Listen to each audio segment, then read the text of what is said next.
Bonjour à tous. Comme vous l'avez vu dans les médias, le Rassemblement national a été condamné par la justice. Au-delà des condamnations individuelles prononcées à l'encontre de certains cadres du parti, dont sa présidente Marine Le Pen pour détournement de fonds publics, c'est l'entité morale du parti politique qui a été condamnée et à de lourdes peines.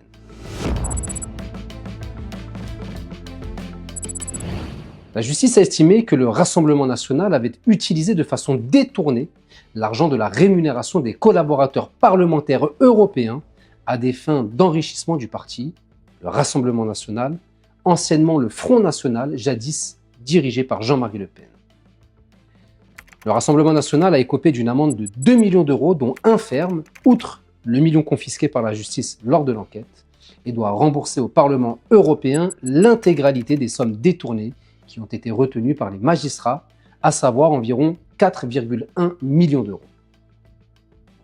Marine Le Pen a écopé de la peine la plus lourde, à savoir 4 ans d'emprisonnement, dont 2 fermes, d'une amende de 100 000 euros et d'une peine d'inéligibilité de 5 ans avec effet exécutoire et immédiat. Ce sont au total 24 personnes qui ont été condamnées à des peines de prison, à des amendes et ou à de l'inéligibilité, parmi lesquelles figurent notamment l'ex-conjoint de Marine Le Pen, Louis Alliot, et sa sœur Yann Le Pen, également maire de Marion Maréchal. Cette décision judiciaire a été largement relayée, très commentée, avec des réactions aussi surprenantes que discordantes, que l'on pourrait classer grossièrement dans 3 grandes catégories. Premièrement, ceux qui estiment qu'il s'agit d'une décision politique indigne de notre République, parmi lesquels figurent principalement les défenseurs de Marine Le Pen. Deuxièmement, ceux qui ne remettent pas en cause l'organe judiciaire, mais qui sont surpris par la gravité des sanctions prononcées, à l'instar du Premier ministre François Bayrou, qui déclarait être troublé par la décision rendue. Troisièmement, ceux qui rappellent la notion de séparation des pouvoirs et réaffirment leur confiance en l'organe judiciaire et les décisions rendues au nom du peuple français. Je vais maintenant vous livrer mon analyse après avoir échangé avec les responsables du label politique Bâtisseurs d'égalité.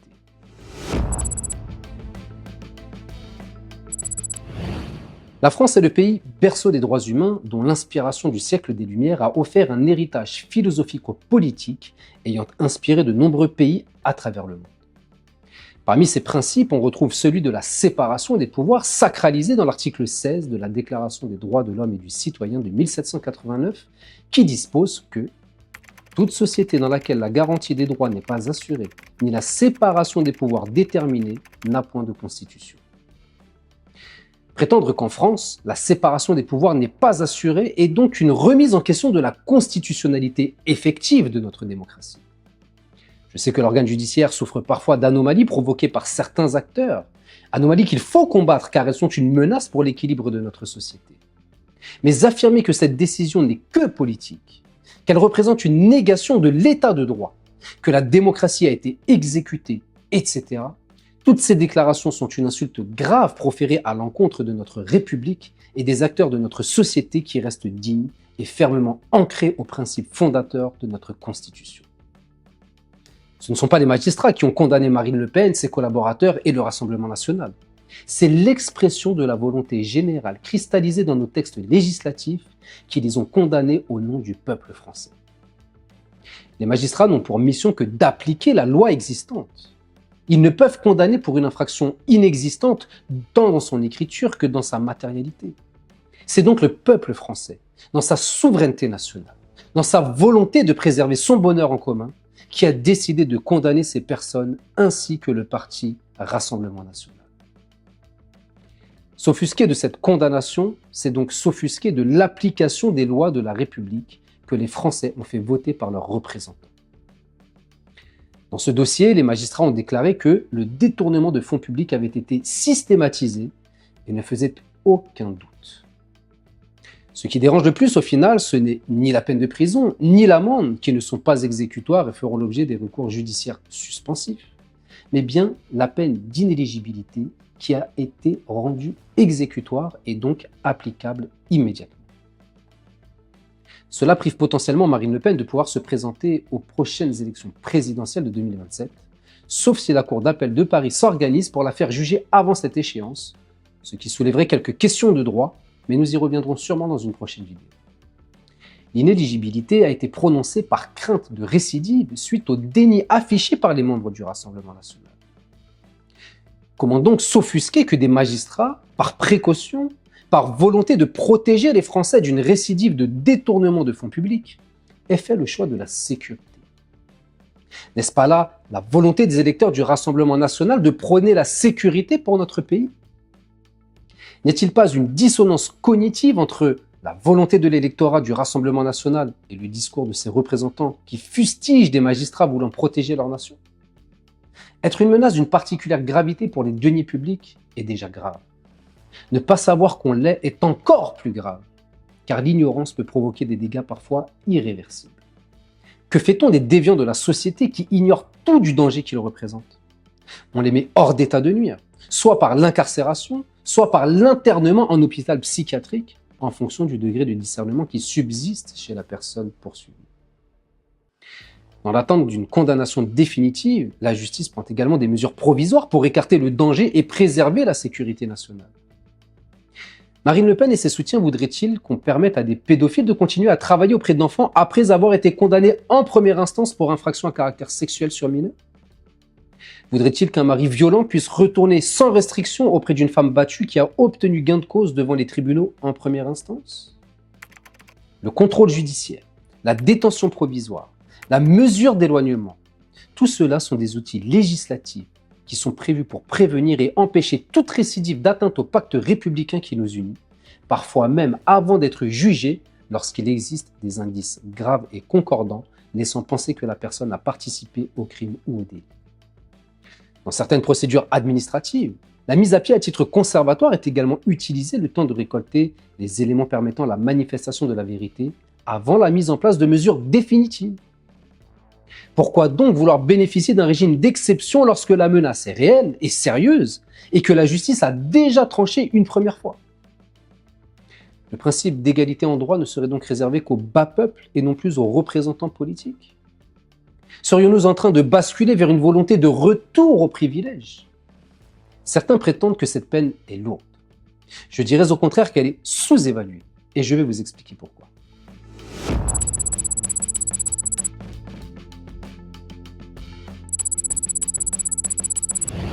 Le fonds en écriture publique, produit par une personne dépositaire de l'autorité publique ou chargée d'une mission de service public, est puni de 15 ans de réclusion criminelle en vertu de l'article 441-4 du Code pénal que je vous invite à aller consulter. C'est à juste titre que nous, peuple français, à travers nos représentants, avons décidé de criminaliser l'infraction qui consiste à trahir la confiance que le citoyen accorde à ses représentants en tant qu'agent du service public ou élu de la République, dont la mission est de préserver l'intérêt général.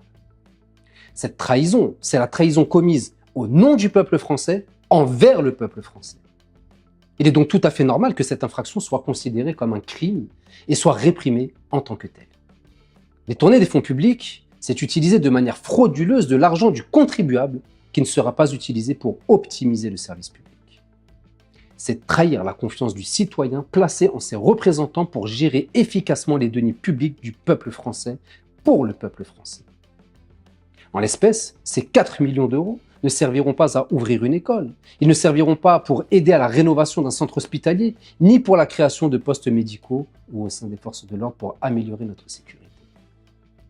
Pour ces raisons, les bâtisseurs d'égalité ont érigé le détournement d'argent public ou de fonds publics en crime contre la nation.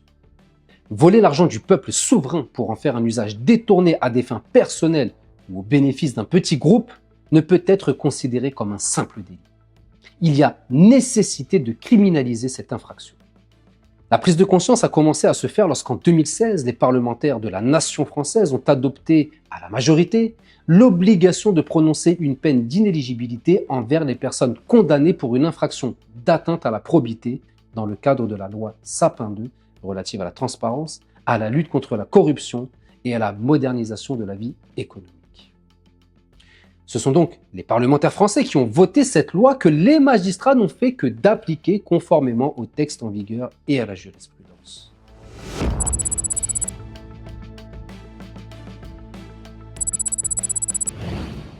Le caractère exécutoire de cette décision n'est donc pas surprenant et a été motivé par les magistrats. Outre le déni et la menace de récidive, les faits ont été commis sur plusieurs années et interrompus seulement par la plainte du Parlement européen. Il est à noter également que le Rassemblement national, anciennement Front national, a déjà été condamné pour des faits de détournement de fonds lorsqu'il était présidé par le patriarche Jean-Marie Le Pen. Le risque est donc présent. Nous savons que la délinquance n'est pas héréditaire, mais nous savons aussi que l'exposition fait l'éducation. Le fait que le père de Marine Le Pen ait été condamné autant de fois par la justice, qu'elle ait grandi en étant exposée à ces multiples condamnations, y compris celle du parti politique, n'est-ce pas là une exposition qui l'aurait elle-même éduquée à la délinquance? Son ex-conjoint et sa sœur ont tous deux été condamnés également dans le cadre de cette procédure. L'exposition à la délinquance peut donc éduquer à la délinquance. Mais en agissant ainsi, quel message envoie-t-il à nos jeunes générations? Quelle éducation leur inculque-t-il? Qu'il est normal de détourner de l'argent public? Qu'il est normal de stigmatiser l'organe judiciaire lorsque des décisions sont rendues à notre désavantage? Le Front national a été condamné sous la gouvernance de Jean-Marie Le Pen. Le Rassemblement national a été condamné en première instance sous la gouvernance de sa fille Marine Le Pen.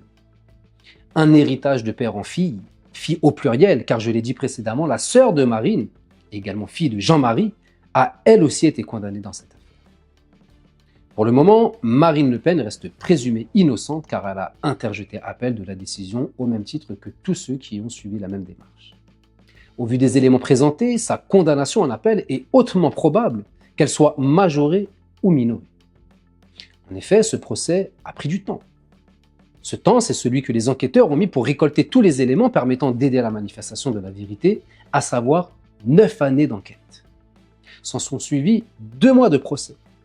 2 mois pendant lesquels Marine Le Pen et ses 24 coprévenus ont eu le temps de plaider, de s'expliquer, de prendre connaissance des faits qui leur étaient reprochés dans le cadre du contradictoire et de s'en défendre. Ce n'est pas un procès qui a été négligé ou bâclé, ni fait à la va-vite. Tous les professionnels du droit affirment que c'est un procès pour lequel les preuves matérielles sont présentes en grand nombre, ce qui est rare dans ce genre d'infraction qualifiée de délit occulte, tant il est généralement difficile de récolter des éléments de preuve factuels. L'avenir nous dira si les magistrats d'appel auront une appréciation à l'opposé de ceux de première instance et la présomption d'innocence prime. Mais au vu des risques encourus pour la nation française, il est tout à fait légitime que l'organe judiciaire ait préféré miser sur la sécurité et ainsi empêcher une délinquante présumée d'accéder à la fonction la plus haute de la nation avec l'immunité présidentielle qui va avec. Nous ne voulons pas d'un deuxième cas Chirac qui, poursuivi par la justice, avait bénéficié de son immunité présidentielle pendant 12 années consécutives. Une fois son mandat terminé, son immunité levée, tout le monde le trouvait trop âgé pour être condamné.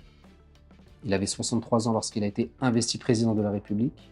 Marine Le Pen en aurait 59 en 2027. La différence n'est pas grande ici.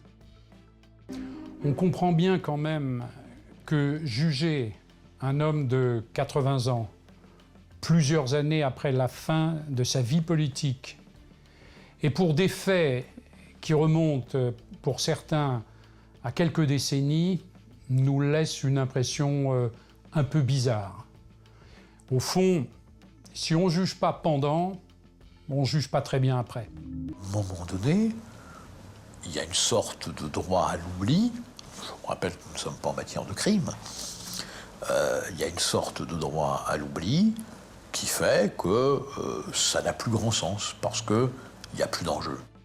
Mettre l'accent sur cette inéligibilité n'est qu'un fumigène ayant pour but de mieux faire disparaître le véritable sujet judiciaire.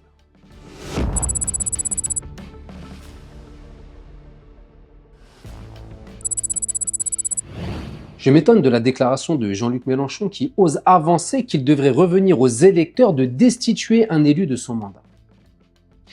C'est déjà le cas, et c'est en l'espèce ce qui s'est passé.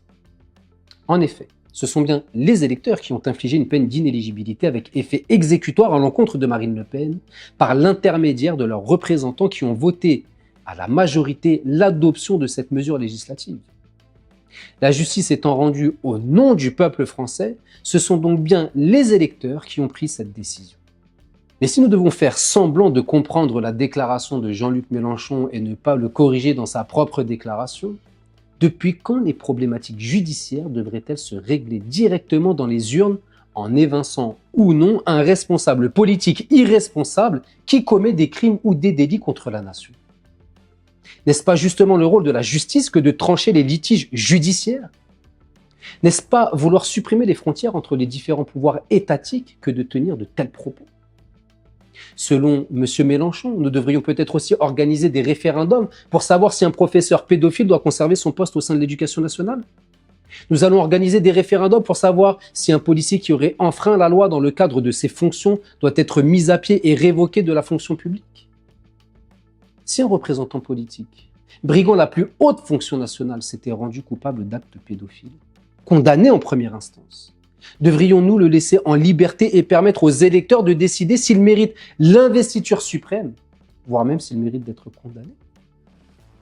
Certaines condamnations engendrent l'interdiction d'exercer de nombreux métiers. Pourquoi des personnes condamnées pour avoir volé ou détourné de l'argent public ne seraient-elles pas interdites d'exercer une fonction d'élu? C'est d'ailleurs ce que prenait Marine Le Pen elle-même il n'y a pas encore si longtemps que cela. Oui, ce qu'il faudrait, c'est rendre inéligible à vie ceux qui ont été condamnés. Jusque-là, j'étais parfaitement d'accord, c'était dans mon projet présidentiel. Pour corruption et fraude fiscale. Ah bon? Et pourquoi pas le reste? Mais alors pourquoi pas pour favoritisme? Pourquoi pas pour détournement de fonds publics? Pourquoi pas pour emploi fictif?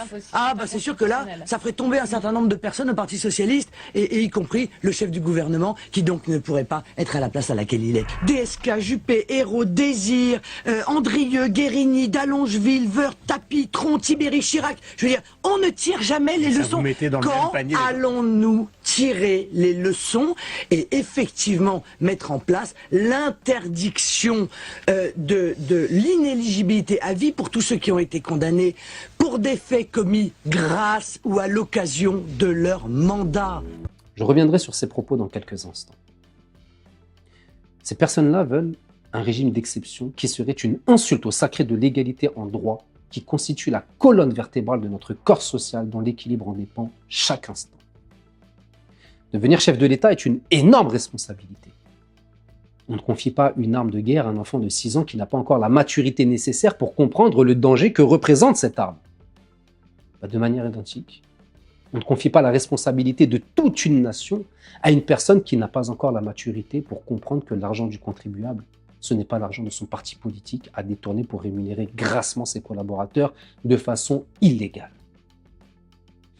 Les infractions pénales ne doivent pas être sanctionnées par le vote, mais bien par des décisions judiciaires rendues au nom de l'expression de la volonté générale du peuple français.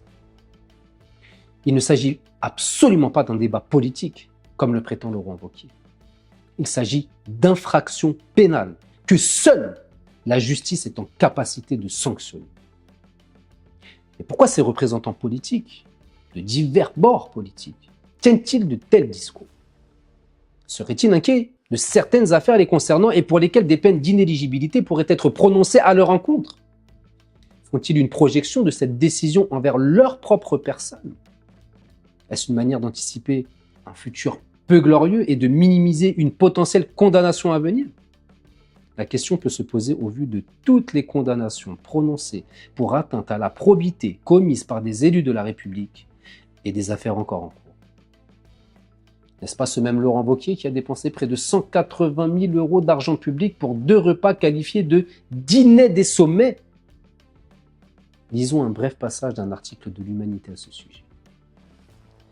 Organisé fin juin 2022, au sein du château de la Chaise, la réception avait coûté près de 100 000 €, soit environ 1 100 € par convive, plus de 90 invités. Le tout aux frais du contribuable. Un premier dîner des sommets avait rassemblé au printemps de la même année une 60aine de convives à l'Institut Paul Bocuse près de Lyon.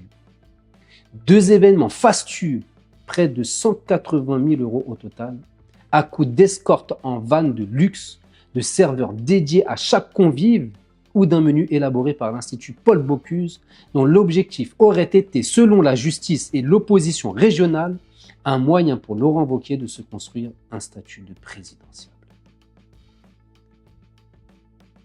Il est donc pertinent de se demander si ces déclarations ne sont pas un moyen de se protéger par anticipation de ses propres turpitudes.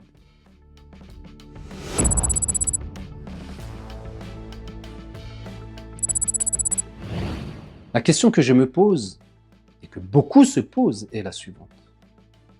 Comment les électeurs du Rassemblement national peuvent-ils encore apporter leur soutien à un parti condamné à plusieurs reprises par le peuple français? Comment vouloir d'un côté de la sécurité pour le pays et d'un autre côté accorder sa confiance à des personnes qui ont trahi le pacte républicain qui nous unit?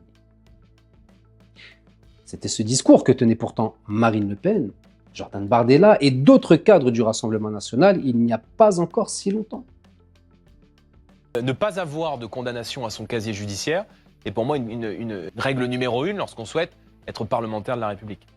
Tout le monde a piqué de l'argent dans la caisse, sauf le Front National. Et on trouve ça normal? Oh mais non, c'est pas très grave, à la limite, les Français en ont marre, mais les Français en ont pas marre d'entendre parler des affaires, ils en ont marre qu'il y ait des affaires, ils en ont marre de voir des élus, je suis navré de vous le dire, qui détournent de l'argent, c'est scandaleux. La semaine dernière, c'était M. Copé qui était mis en cause dans un livre de vos confrères sur la manière dont il a triché dans l'élection interne de l'UMT. Juste avant, c'était Nicolas Sarkozy qui était mis en examen pour abus de faiblesse sur Madame Bettencourt. Il y a quelques mois, c'était Jacques Chirac. Et puis c'était DSK qui devait être à la place de Monsieur Hollande. Et qui y serait s'il n'avait pas été attrapé par la patrouille? Bon, je veux dire, on voit bien que cette rupture de confiance, elle est aujourd'hui totale par un effet d'accumulation. Quand on voit la liste de tous les responsables politiques qui sont condamnés, qui ont été condamnés et qui sont aujourd'hui à des postes de très haute responsabilité, mais je veux dire, on rêve. Ma veste, elle est immaculée, voilà. Et ils auront beau essayer de s'agiter, ils n'arriveront pas à me salir parce que j'ai une éthique, j'ai une morale, que je m'y tiens et que moi, quand je réclame l'éthique et la morale, je me l'applique à moi-même. Chaque délit ou crime doit entraîner une peine. Chaque peine doit être sûre et exécutée, ce qui n'est évidemment pas le cas. Oui, ce qu'il faudrait, c'est rendre inéligible à vie ceux qui ont été condamnés. Jusque-là, j'étais parfaitement d'accord, c'était dans mon projet présidentiel. Pour corruption et fraude fiscale. Ah bon? Et pourquoi pas le reste? Mais alors pourquoi pas pour favoritisme? Pourquoi pas pour détournement de fonds publics? Pourquoi pas pour emploi fictif? Ah bah c'est sûr que là, ça ferait tomber un certain nombre de personnes au Parti Socialiste, et y compris le chef du gouvernement, qui donc ne pourrait pas être à la place à laquelle il est. DSK, Juppé, Hérault, Désir, Andrieux, Guérini, Dallongeville, Woerth, Tapie, Tron, Tibéri, Chirac. Je veux dire, on ne tire jamais les leçons. Quand allons-nous tirer les leçons et effectivement mettre en place l'interdiction de l'inéligibilité à vie pour tous ceux qui ont été condamnés pour des faits commis grâce ou à l'occasion de leur mandat? Au lieu de s'offusquer de cette décision, Marine Le Pen devrait en réalité annoncer qu'elle se retirera définitivement de la vie politique en cas de condamnation définitive, afin d'être en phase avec ses propres déclarations passées. Toutes ces personnes, prises dans leur propre piège, n'ont trouvé d'autre solution que de crier au scandale politique, d'annoncer que la démocratie avait été exécutée, pendant que d'autres ont comparé les magistrats à des mollahs du droit. Ils sont pourtant les premiers à affirmer haut et fort avoir pleine confiance en la justice de notre République. En voici un exemple. Marine Le Pen a confiance dans la justice de son pays. Pourquoi vous riez? Parce que la formule « j'ai confiance dans la justice de mon pays », en général, dit exactement le contraire. Non, mais je sais bien que pourquoi, a priori, nous ne devrions pas avoir confiance dans la justice Vous avez parfaitement raison. Voilà. C'est ce même Julien Audoul qui a été condamné dans le cadre de cette affaire à 8 mois de prison avec sursis et à une peine d'inéligibilité d'1 an sans exécution provisoire. Pourquoi donc ce revirement d'appréciation concernant l'organe judiciaire? Pourquoi le remettre en cause suite à une décision rendue en leur défaveur? Pensait-il avoir gagné le totem d'immunité judiciaire dans le Koh-Lanta politique? Cela n'existe pas, ou ne devrait pas exister s'il existe officieusement pour certains. Pour en revenir aux électeurs du Rassemblement national, comment pourrait-il encore faire confiance à un parti récidiviste en termes de trahison du pacte républicain? Comment continuer à voter pour un parti condamné par la justice? Est-ce cet exemple qu'il souhaite donner à nos enfants, à nos futures générations? Est-ce la banalisation de la délinquance à col blanc qu'il souhaite faire admettre par l'opinion publique? Y aurait-il des délinquances plus acceptables que d'autres au sein du Rassemblement national? Et je dis attention à ne pas basculer dans ce qu'on appelle le fanatisme, qui nous est décrit par le Larousse comme le dévouement absolu et exclusif à une cause qui pousse à l'intolérance religieuse ou politique et conduit à des actes de violence. C'est ce même fanatisme, parfois religieux, que le Rassemblement national dénonce et combat à juste titre lorsqu'il devient une menace à l'ordre public et à la sécurité de nos concitoyens. Le problème est qu'ils font bien souvent l'amalgame entre des fanatiques religieux et des citoyens pratiquant une religion dans le respect des valeurs de la République, stigmatisant par la même occasion de nombreux citoyens français qui participent activement à la pérennisation de notre société multiculturelle.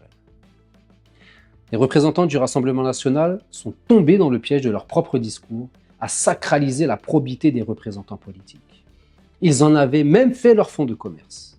Mais aujourd'hui, ce commerce doit mettre la clé sous la porte.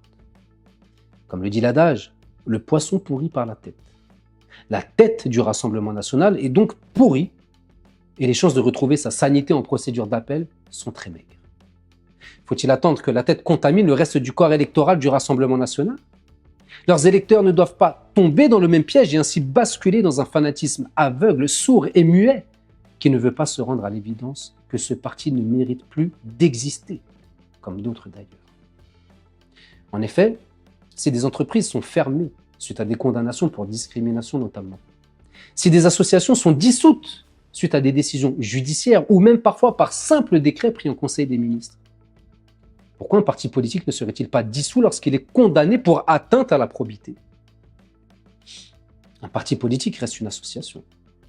Le détournement d'argent public est une trahison envers la nation. Il est un danger pour notre République. Pourquoi ne pas prendre de décret ministériel pour dissoudre sans délai toute association politique qui aurait fait l'objet d'une condamnation pour détournement de fonds publics ? Je demande donc officiellement la dissolution du Rassemblement national, qui n'est pas le seul à avoir été condamné. Le MoDem a récemment été condamné pour détournement de fonds publics, un peu de manière identique à celle du Rassemblement national. Il y a aussi un appel en cours qui, logiquement, devrait être jugé avant le cas de Marine Le Pen, mais au vu des dernières déclarations de certains acteurs judiciaires, il est probable que Marine Le Pen se fasse juger avant les représentants du MoDem qui ont pourtant été jugés il y a de cela 13 mois. Quoi qu'il en soit, tous les partis politiques condamnés pour atteinte à la probité doivent être dissous sans délai par décision judiciaire ou par décret ministériel. Encore une fois, les représentants politiques français souhaitent instaurer, voire conserver, certains privilèges liés à leurs fonctions que les textes de notre République n'autorisent pourtant pas. C'est une ignominie que d'agir ainsi sur le dos des citoyens que nous sommes. Nous comprenons aisément pourquoi le désamour entre la société civile et ses représentants politiques ne cesse de croître. Certains disent que le Rassemblement national est devenu un parti politique comme les autres. En effet, avec l'ensemble de ces condamnations, le parti rejoint d'autres partis condamnés et les condamnés rejoignent une liste impressionnante de responsables politiques de tous bords déjà condamnés définitivement par la justice française. Je vous expose une liste établie par Mediapart qui reprend les condamnations de personnalités politiques entre 1999 et 2012, sachant que la liste déjà très longue le serait encore davantage à l'heure actuelle. Je la laisse défiler volontairement pour que vous puissiez voir que nombreuses sont les condamnations pour atteinte à la probité. J'ajoute à la suite une liste de personnes appartenant ou ayant appartenu à la majorité présidentielle qui ont également été condamnées par la justice française. Oui, beaucoup de sensibilités politiques sont représentées chez les repris de justice. Les électeurs ont donc un choix fort à effectuer. Pour qui voter dans ce cas-là ? Je vous dirais que ce n'est pas parce qu'on ne veut plus de la peste qu'il faut voter pour le choléra, et ce n'est pas parce que nous ne voulons plus du choléra qu'il faut voter pour la malaria. Il y a aujourd'hui un mouvement politique plus sain que Jordan Bardella, plus propre que Marine Le Pen et tous ceux qui sont passés par la case prison, même si les condamnations sont rarement effectuées par les responsables politiques. Ce mouvement, c'est un mouvement hérité du siècle des Lumières, qui porte un discours basé sur le sacré de l'égalité en droit, quelle que soit la condition sociale du justiciable. C'est un mouvement qui ne prend pas le bien public ou les fonds publics pour des fonds privés. C'est un mouvement qui prône le quoi qu'il en coûte judiciaire pour une démocratie apaisée par une légitime défense collective à la hauteur des valeurs du pays berceau des droits humains. C'est un mouvement qui fait la guerre à toute forme d'inégalité pour parvenir à un discours d'universalité. Un mouvement qui se veut l'héritier du siècle des Lumières, qui a lancé la bâtisse de notre société démocratique. Un mouvement qui respecte la souveraineté individuelle de chaque individu, qui s'inscrit dans des valeurs collectives pour une souveraineté nationale. Un mouvement qui respecte les valeurs de la République, qui œuvre pour le régalien et prône une justice sociale en faveur des plus défavorisés. C'est un mouvement dont les valeurs sont incarnées par les lettres de la ville de Sevran, avec le S de la solidarité humaine, le E de l'égalité en droit, le V du vivre ensemble sur un même territoire, le R du respect de la différence, le A d'alliance d'intelligence et le N de nouveauté d'action. Ces valeurs sont portées par le label Bâtisseur d'égalité, dont le logo incarne cet amour de la République avec le bleu, blanc, rouge, au milieu duquel trône la balance de la justice qui se doit d'être la même pour tous, qu'elle protège ou qu'elle sanctionne. Les bâtisseurs d'égalité ont fait l'honneur au mouvement politique que je préside, le Renouveau à portée de main, le RPM, de le labelliser pour que ces valeurs portent le renouveau qu'attendent tous nos concitoyens mécontents d'avoir des représentants politiques indignes de la confiance que les électeurs leur ont accordée et qui n'ont aucun scrupule à voler, détourner, manipuler, mentir à des fins personnelles en oubliant leur mission de service public au service de l'intérêt général. J'adhère pleinement à ces valeurs et souhaite qu'elles rayonnent sur l'ensemble de notre territoire national. Je ferai tout pour qu'elles se répandent dans les artères de notre beau pays, la France, qui est ternie par des responsables politiques indignes de leurs fonctions et qui dirigent notre nation vers le chaos, le désordre, l'anarchie, vers un retour aux privilèges pourtant abolis en 1789 par des personnes courageuses qui ont donné jusqu'à leur vie afin que nous puissions vivre libres et égaux en droit. Vive notre belle République, vive notre belle France.